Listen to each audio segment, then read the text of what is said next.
Coach, thank you very much for your time. How are you doing today? Well, thank you. And yourself? Very good, very good. Coach, exciting times for youth football, starting obviously with our under-16s going to Poland, and we've got our under-17, the preliminary squad for the AFCON. Your thoughts around that? I think I'm happy to hear that the junior national teams are getting active and busy. I think also congratulations to the boys that made it.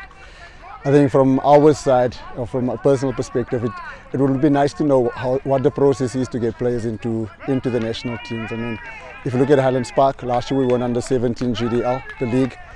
We didn't get an invite to national trial, so I'm happy for the players. Players don't select themselves. It's just the process that you kind of wonder.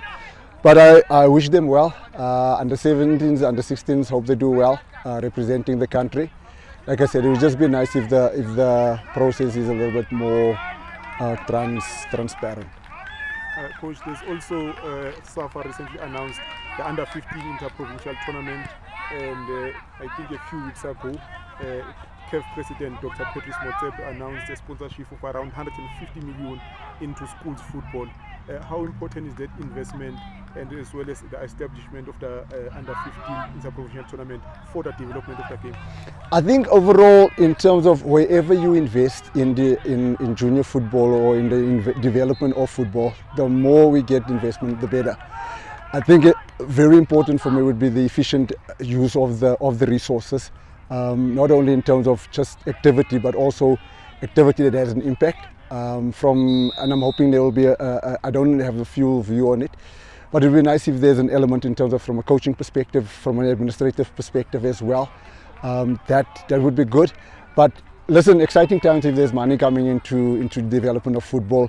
I'm excited about the under-15 interprovincial tournament, and that way you are able, the boys are able to assess themselves against their peers nationally, because you tend to find that only once we get to ABC Motsepe level where players are able to see themselves and where they are at a national level. But I was happy that at a formative level in terms of development, that interprovincial will do a world of good. So I'm quite happy and excited about that as well. Look, everything, there's a step in the right direction. Like I said, I would be just keen that the resources be used efficiently and so that it hits the right spot. And obviously, these things will take time in terms of seeing the fruition thereof, in terms of when players get into either the professional teams or the national teams. But, exciting times, happy with that. Coach, there's been a lot of talk about the importance of schools football in terms of widening the pool of players for selection. Mm-hmm.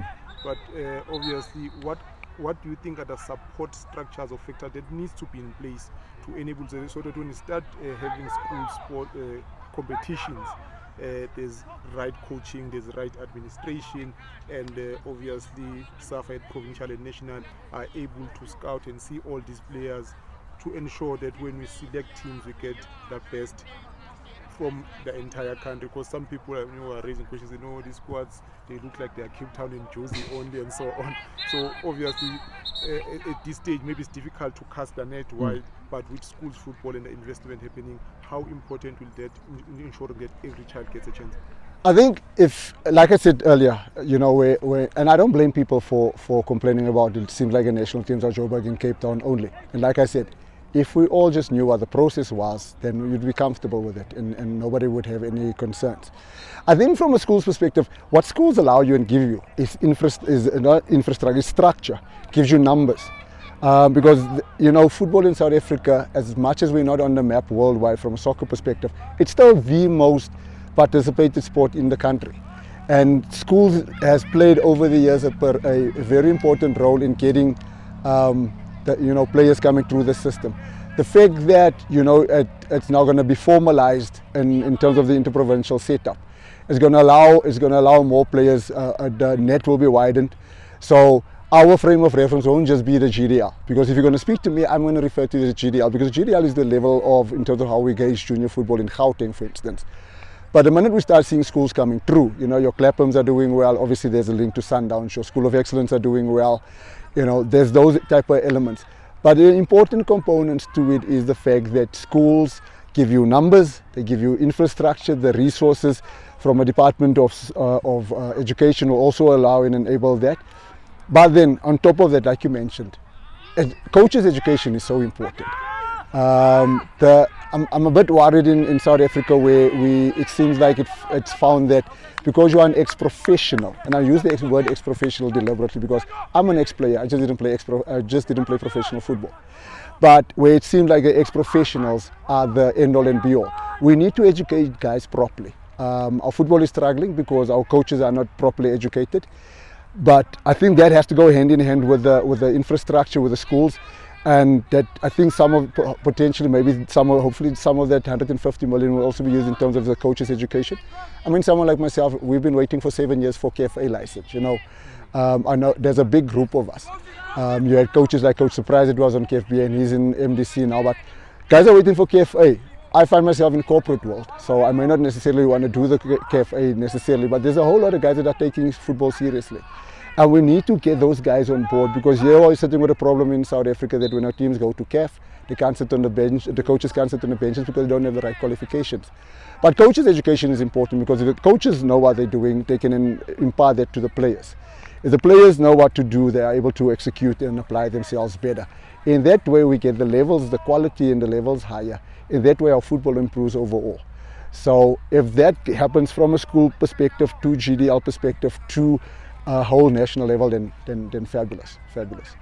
Coach, last one. I get a lot of kids whenever I post to say maybe I was at Balfour and I reported on the game. Like, how do I join Highlands? When are they having trials and so on? So can you just explain how do you go about recruiting players so that all these kids can understand if they want to play at Highlands, what needs to happen? So in terms of when joining Highlands, we have trials the first or second week in January already. What we often tend to find, of course, is players want to join us. We've got a lot of players that want to come from your feeder development clubs that come to us.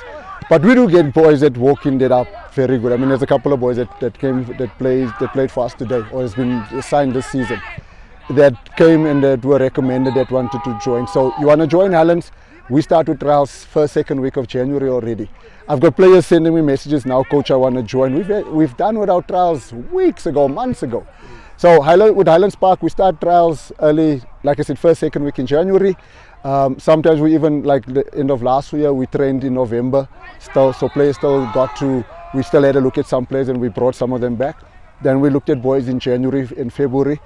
Kept them still as well wherever they level. And obviously the other thing that boys need to understand as well, almost half of my team from last year is still here. So those boys will play. We then just looking to aid from our under 15s coming through. Then we're looking to aid from some of the boys that played GDL last year as well. And then also we take some of the boys that come for trials and we add them where we feel there's a need, or we see there's quality and talent as well.